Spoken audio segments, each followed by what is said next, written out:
shit. He was like, "Yo, I'll be on your album too. I could do that scientifical Taoist. I So could do that sick. too." So he might have just been joking, but yeah, R.I.P. your Biggie Soul. Hell yeah. You are now listening to the sounds of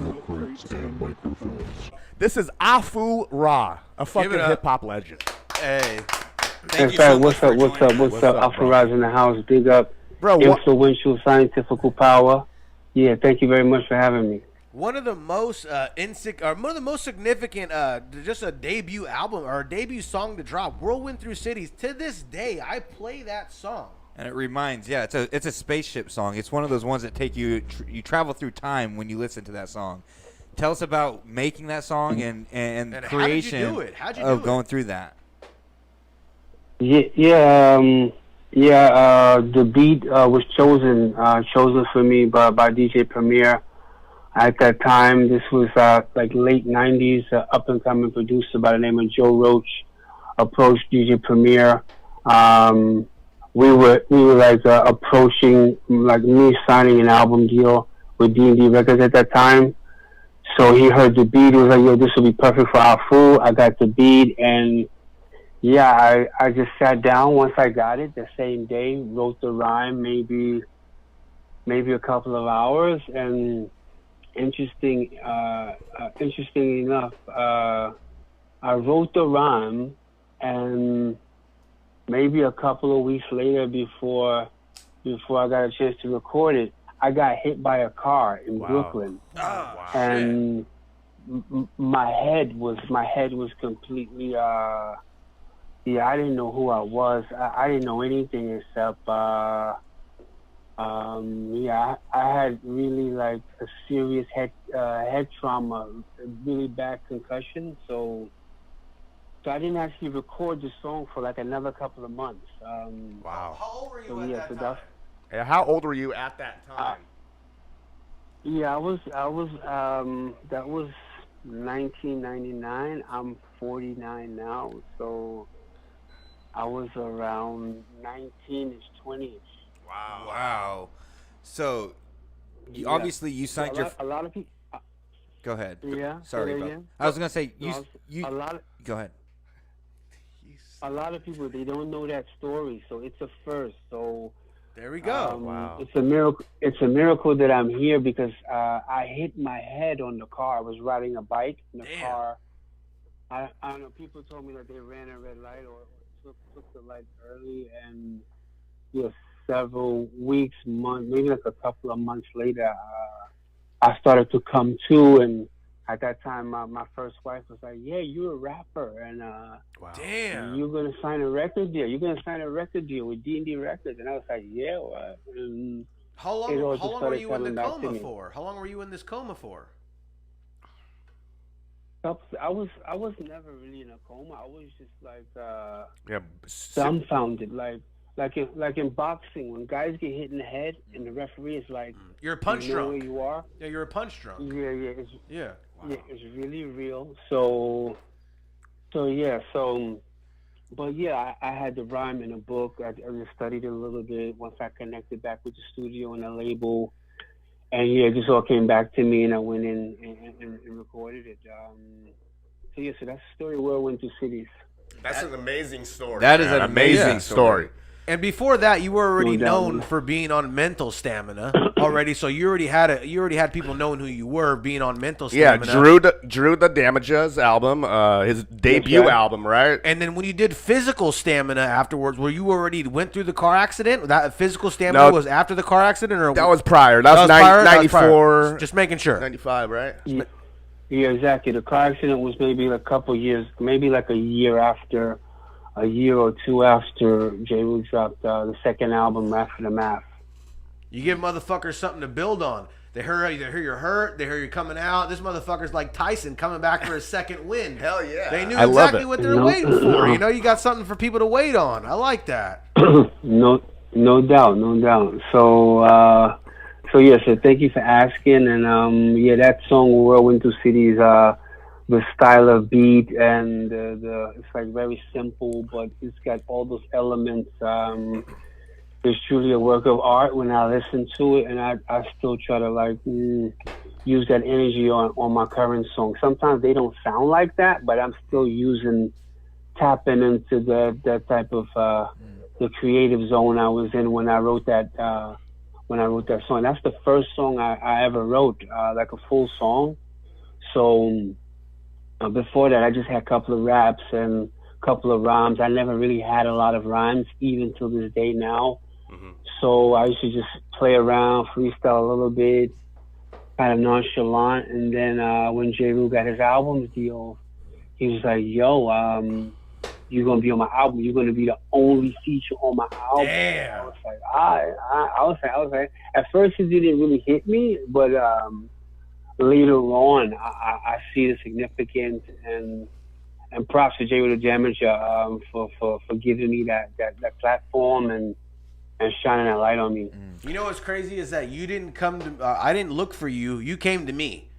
Like skate videos growing up, that song was used so much in all different types of skate, from rollerblading to skateboard videos. It was very, very known, and as like a good, like if you know this fucking jam, you're it seemed like you were in the hip hop scene. Even if it might have been your first song, it might seem like a lot of people knew what they were talking about just from playing that alone. You know, you were a little deeper than the average.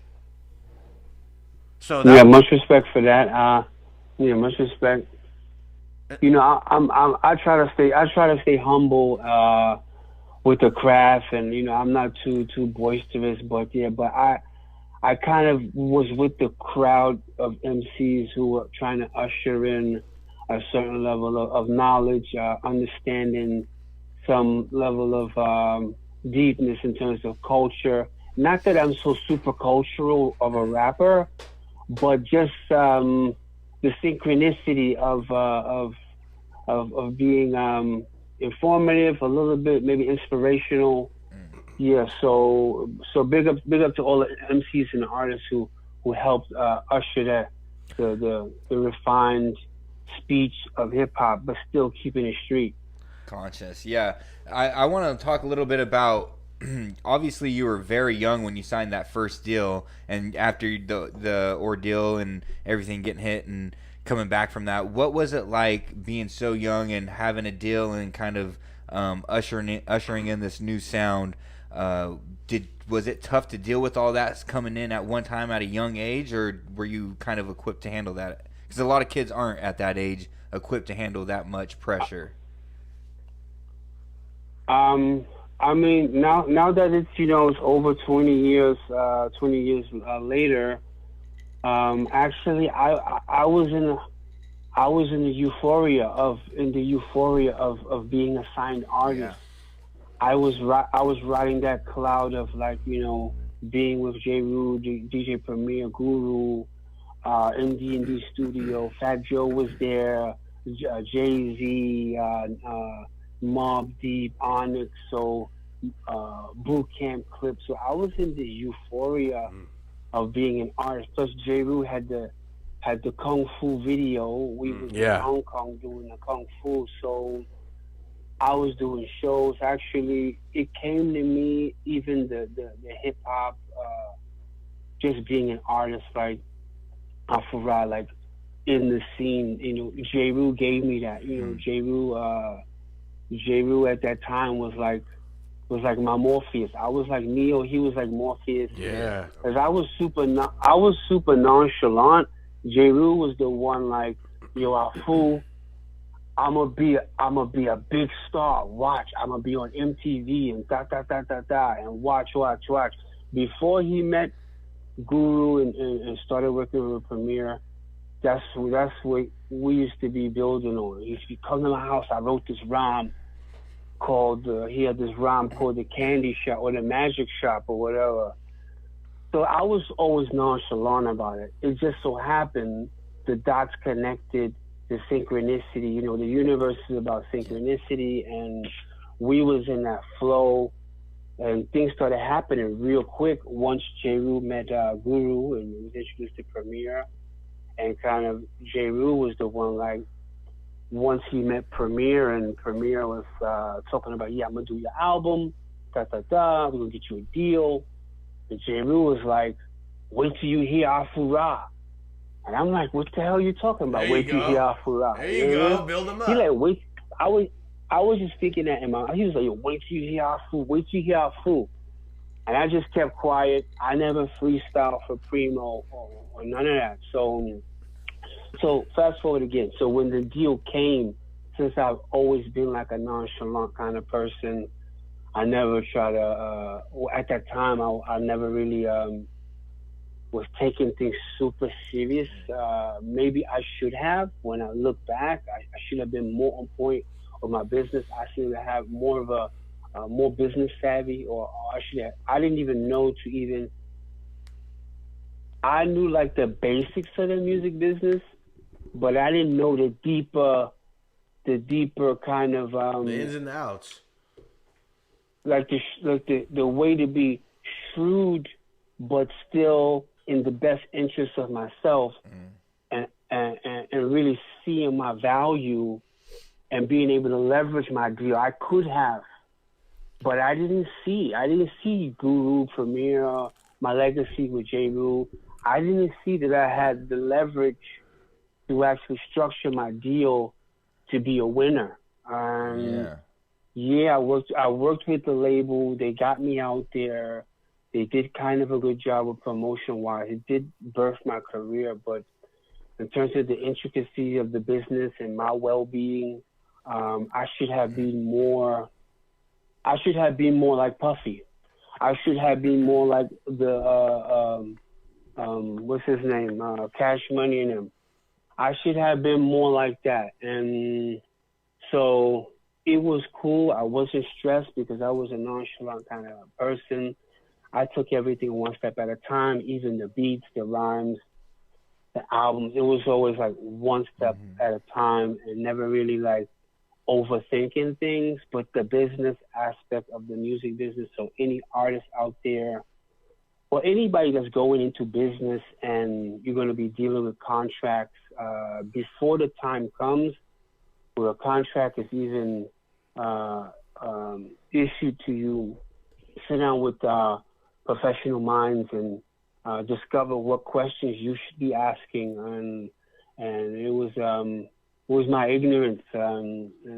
People out there listening, you don't have to be that way, but you at least need to have some insight on what to look for. And so coming out as the underground kind of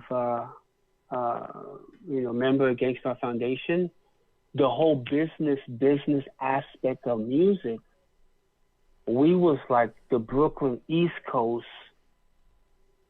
We, for some reason, thought that was,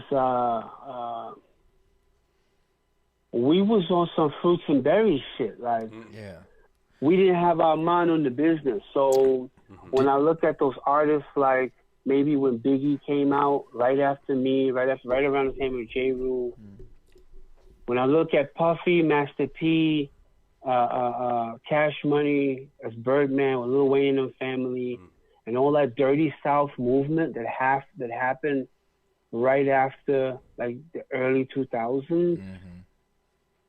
Us guys that was on this backpack rap, we was missing the whole science of our welfare regarding the corporate sense of our music is now corporate, and we didn't take advantage of that. So you're also anybody out there, maybe. Yeah. You're also talking about rappers that had a whole different concept of what they wanted out of the rap game. These guys were talking about they wanted money, they rapped about fancy things, and they wanted that stuff to change their life. I feel like the music you were making was so, I don't know, conscious, so natural that you didn't even. It wasn't an aspect of you like being like, I'm gonna try to come in here and take all the money I can. I feel like it was more of an aspect of I'm gonna come in here, I'm gonna make a good song. And off that note, I want to know how did you know that Whirlwind Thru Cities was going so big? Like, how did you figure that it was getting pushed? How did you know? I didn't know. I was just riding off my energy. You know what I mean? So, it's like I'm a blessed individual. I'm not super religious, but I was brought up in a Christian household, and I'm a blessed individual for just being here in this flesh, able to speak to you guys, able to breathe this air, and I'm constantly around positive energy, and I try to nurture that within. But like you were saying, those guys like Cash Money and Cash Money and Bad Boy and the Dirty South artists, they did their due diligence regarding how to come up on a business level through their art form. And us, I'm not saying all East Coast rappers or all, if you want to say underground rappers, and all of them were ignorant to the schematics of business and how to structure contracts, even know what to look, masters, ownership of masters, using your project in your likeness, and there's so many different things regarding contractually that you can kind of use that to your benefit instead of looking at it like a record label is doing me a favor. No, I'm doing them a favor, signing with them. But I didn't understand the weight of my essence in the business. Yeah, or your worth. You didn't understand your worth. It's a different story though, because But I feel also- like those guys were selling out the trunk, like craziness. They had the whole support of the whole city. I feel like you made a great song and you had no idea how great the song was. You know what I mean? It's just different. I mean, I started understanding that I was getting a lot of gravitation in the music because the CMJ and all those college radio stations, I was getting a lot of love. So, and also the vinyl on Whirlwind, the vinyl sold something like close to 30,000 vinyls, and so I knew that I had some success. But still, even once I viewed that I sold 30,000 vinyl, the business shark in me never stepped up for my best interest. Yeah, I think what you're kind of explaining is that mentality that a lot of the underground rappers had at the time wasn't out to go get money. You were just here making art and making music, and some of the other shit that kind of was important but not the most important thing to you kind of slipped by the wayside. And and that happens. I think also, I'm sure you guys had that mindset that you weren't trying to sell out. You just wanted to be you and not sell out to what everyone else wanted to do, the trendy thing. You did the right thing. I mean, it wasn't really that. It wasn't really that. It was I was just ignorant. Yeah. You know what I mean? You were young. You were young. Yeah, I was young. I was just ignorant to the fact about where the money is coming from, what's actually going on, and okay, I'm not trying to be here like I had a terrible career. I had a wonderful career. I'm still going. I got a show tonight in a city called Trnov, Czech Republic. I just released my latest single. It's called Test Me. It's on Spotify. It's getting a lot of attention. I just shot the video for the single Test Me. So I'm still going. I'm still moving. I'm still doing tours, still working with different artists. I still do earn a decent living through music. Some of my let's say intellectual property is protected. But like I said, I could have leveraged it for the better benefit of my children, Yes. So any artists out there, really do your due diligence, or any people signing a contract, do your due diligence, know what questions to ask, and really try to structure it to your best in your best interest. But like you said, like you said, you signed the contract after you came out of a car accident, correct? So you weren't like really looking to be like super into exactly what was going on. You were going through your own kind of troubles and tribulations at that time. Nah, but once I came to, I was shocked. Once I came to, I was normal. It wasn't like, it was just for that short period when my brain needed to heal. Yeah, adjustment You know what I mean? Once my brain healed, I was sharp. I was able to read, write, do mathematics, count money, remember phone numbers without looking at the phone. It's just I didn't prepare myself to approach a record deal, and no one I was around was like spreading that information. And once I got to the deal table, it was like, okay, get with this lawyer and that lawyer, but I didn't even know what the lawyer should know. You know what I mean? Yeah. Like you as an artist, I feel like you as an artist, you're gonna sign a record contract. Yeah, you got to be just as sharp as the lawyer. Yeah. But just use the lawyer to go into the finer print and make sure that you're not missing. Like no wool going to be pulled over your eyes. The crazy thing is, I think so, everybody feels like that on the daily. Yeah, I feel like if you're not sharp in a certain direction, they get you. But that's a great word of advice for young rappers and MCs and just artists in general getting into any type of business. That's great advice for them to make sure you have professional people to explore those questions. But also, we're really stoked that you made it through all that and you were able to get to this point, because the new music is fucking hard, and we're really here for you. Really excited about the new music. Let's talk a little bit about the new stuff, man. Oh, definitely. Thank you for asking. Well, honestly, as I mentioned to you about the trials and tribulations, and actually, it's only now in the future now that I'm feeling it as trials and tribulations. My whole 20 years in the music business, I was in this fog, this cloud of Afu-Ra cloud. I was on the Afu-Ra cloud, so it wasn't really affecting me, you know. So my newest project, I'm going to do something a little bit different. I can't really release, let you know too much about it. It's got to really be like a secret. Top secret. Give us a little bit. Give us just a little bit. We just want a little bit. Just a little taste. Yeah. Okay. A little taste.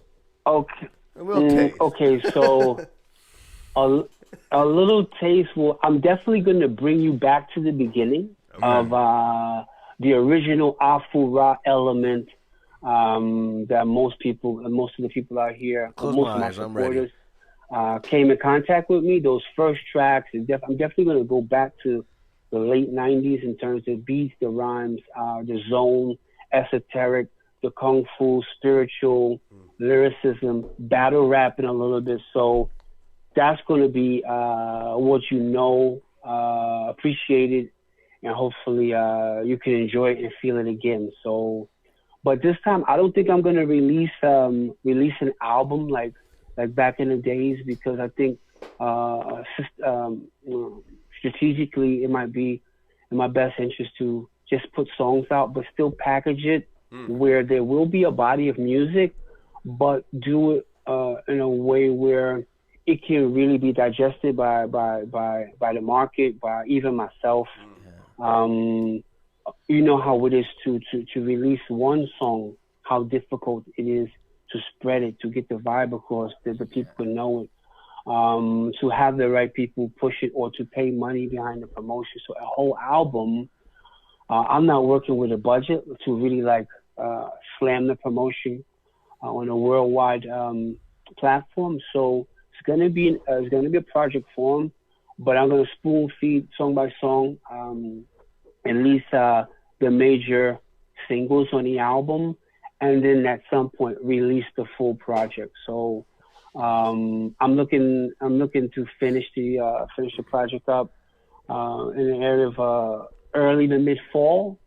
And Test Me is kind of a teaser single that's part of the project to get everybody awoken to underground sound, lyrical, the feeling of the passion in the underground lyrical, Wu-Tang, Afu-Ra, GANGSTARR Foundation, sound bombing, lyricist lounge. I wanted the Test Me single to let people feel that element of me, and actually that track Test Me, I did it like Jay-Z and Wayne. I went in the booth and I wrote it in my Yeah, so I don't know. When you heard Test Me, did you hear a different type of flow mechanism you never heard before? A little bit, but a little bit of the old and a little bit of the new, I would say. You know, it's just like an updated version of Afu-Ra. And it made me reminisce about the old Afu and that old Kung Fu style. And then it had a little bit of that new, that new vibe. Which, no Jizza, just him. Just him. No Jizza, just him. No Masta Killa. No Masta Killa, no Jizza, no, just him. Yeah, hey, the vibe on point, Afu. And perfect. We're excited for more, and we can't wait. Word up, me too. And exactly, that's why I chose the beat. It's the producer who produces, his name is Landlord. He's from the Netherlands, and when I heard it, it had that rugged kind of Wu-Tang-ish kind of style. It was like a move's gonna move you. It's urban. It sounds dirty. Maybe somebody like True Masta or even RZA would have made. So that's why I picked that beat. And I didn't really have a lot of time, so I just went right in the studio, just recorded it. Came with the hook first, and then the verses just started flowing. So while we're talking about, while we're talking about that, you seem real militant, real precise, real self-aware. How do you go about picking an assorted amount of beats? If I was to send you 10 at a time, like, do you just weave them out? Like, I mean, like, what's your thought process on that situation of just nailing down beats? It depends on, honestly, it depends on how the wind is blowing, like on my first or which album was that? Okay, for example, Body of the Light Force, the track Caliente, right? Maybe depending on the different mood I might be in, or I could have been in, maybe I wouldn't have picked that beat, And after I did that track, however, if I go to Latin American country like Colombia, Brazil, all those places, they will kill me if I don't perform that song. Wow. Oh, well, that's cool though. Whereas the rest of the world never heard me perform that song, so it's hard to say. I listen for maybe I listen a little bit. Like, is it better or as good as Premier, Dre, Kanye? Is it on that level of like good music? And it's gotta just motivate me to the lyrics have to just start coming out of me. And that's how I pick beats. When I hear the beats, the rhymes just come out. That's how I pick all my beats. Hell yeah. Well, and you're somebody as an artist that has moved through 3 to 4 different decades of making music. Has your approach to making music changed? Because I know, like, nowadays the attention span has shortened, so a lot of people are going to the 2-minute and 30-second track, where as opposed to back in the day, it was like 4 minutes. You made sure you got 3 verses and 3 hooks in. Are you changing your approach to making music now, and are you conscious of that, or are you just kind of moving with the wave? Yeah, I'm definitely going with the flow. However, I'm the type of artist that I want my people to know that I'm trying to be unpredictable. I don't want you to see me coming around. Okay, I want you to see me coming around a corner, but then I don't. Yeah. Like that's the dualism in how that's. You want to be heard, not seen. I want to be seen, but I don't want you to see. I don't want you to see my left hook coming or my uppercut coming. So I do that on purpose. I also do that to challenge myself. That, of course, the tracks I choose, they move me. So you never know what's gonna move you. You never know what's gonna move you. So, but yeah, as technology is moving the whole universe, faster and faster and faster. Although time actually is standing still, but we as man, we manipulating our existence on the planet, and we making things feel like they gotta move fast because we never satisfy. Everything's in a hurry. So right now, facts. We never satisfy. So even the deepest person to find true satisfaction, I don't think only an animal can be satisfied. So So I do the knowledge. I do my due diligence with radio, although I'm not a radio artist. However, I'm still making music for the public, for the music world. So, you know, if I'm gonna make a long song, okay, I'll make a 7-minute song, 9-minute song, whatever. But if I want to make a song that I want to hit you with it, I want you to really enjoy that. And, 2.5 minutes. You dealing with everything in the matrix. Maybe I might keep it at right around 340 like that. But the recording process, the writing process, everything is much faster now, and it's just how it's not bad or unfortunate.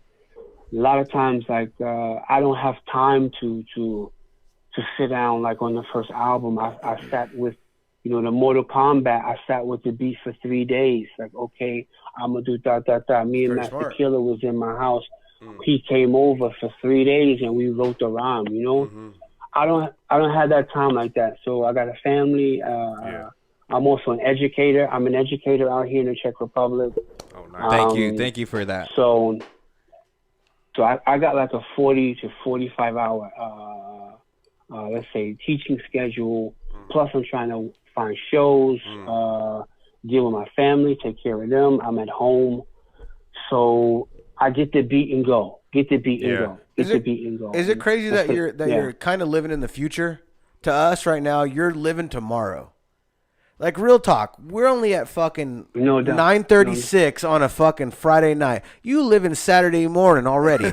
I mean, like, that's insane. That's right. If you really think about it, I mean, you're ahead of the game, whether you want to be ahead of the game or not. Like, on the end of all actuality, in California, where we are right now, we're talking to you. You're a million miles away. You're a teacher. I don't know the mileage, but I know that you're so far away from me, and that you're so far away, you're living tomorrow. That's how far away you are. You're living tomorrow. And I just want to know, has anything happened to us? Has anything happened to us that you know of since you're already ahead of the time? Has California hit an earthquake that we haven't seen yet? Anything happened? Any facts that an alien showed up in fucking Sacramento? We have no idea. You know this before we know this. This is what's crazy. I mean, it's believable. That's a great question, actually. But for the last 48 hours, I was zoning out on the video. So you would be. I wasn't paying attention to any media or anything like that. The future. I think the future, generally speaking, the future is just it's kind of getting further and further away from us. But at the same time, it's actually the future is yesterday, but it's still further and further away from us. Bro, we know you're on a tight schedule. We don't want to take too much of your morning up. I want to know, where did that Wu-Tang Clan connection with Masta Killa, GZA, how did that come about? Was that through Jeru The Damaja as well? And what was it like working with Wu-Tang and then traveling the world playing, you know, different fucking countries with Masta Killa, and what was that whole experience like? Songs that'll live forever. Yeah, great question. Like I mentioned before, you know, my synchronicity is your life pattern was written before you were born, you know. So I'm just thankful. I'm thankful that I was just created in the way that I was in that we was connected somehow. True Masta lived on my block. Wow. True Masta lived across the street from me from the time I was like 8 years old. So True Masta was the first person that I saw make a hip hop beat with this little keyboard. He was rolling around the hood with this little keyboard. I forget what it was called. And he was making beats on it. I was like, yo, what's that? Plus, True Masta was like my first homie who was crazy nice rhyming.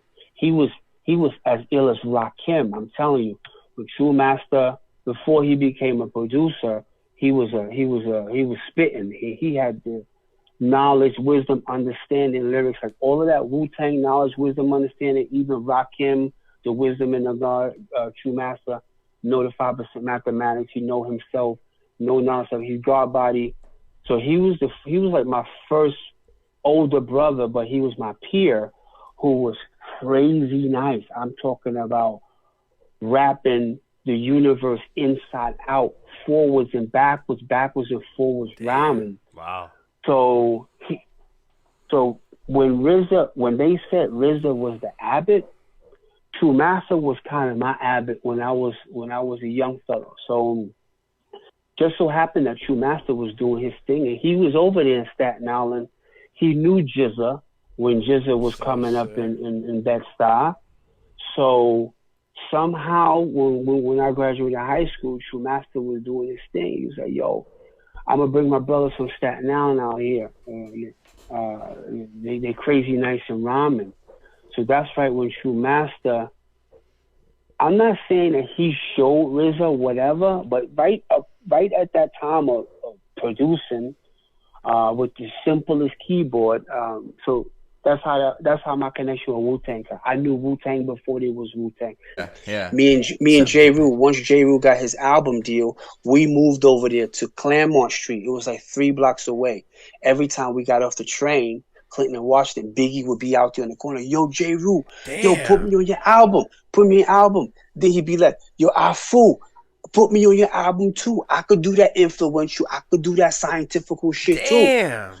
So maybe if Biggie didn't pass away, R.I.P. B.I.G., maybe if he didn't pass away, maybe I would have had a track with Biggie, because real talk, we was cool like that. You know, I mean, we wasn't like brothers, me and Jeru, but we was cool like that. He had love for Jeru, a lot of love for Jeru.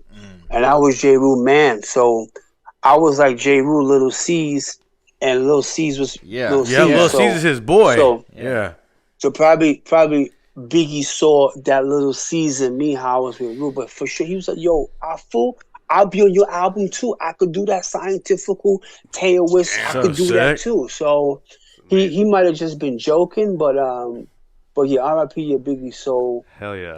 So that's my Biggie story. I hit you with a Tupac story next. Hey, thank you so much. That's crazy to think that you were even there during that time. That's hip hop history. You were even there. Hip hop history. Super hip hop. Afu-Ra, thank you so much for joining us today, bro. The one, the only, The futuristic, a day ahead of everybody. Afu-Ra. Give it up for the brother. Thank you very much. You guys have a great weekend. Hey, have a great rest of the day. Thank Peace. you. You're a good man. We'll see you again soon. Peace. Peace. Amazing.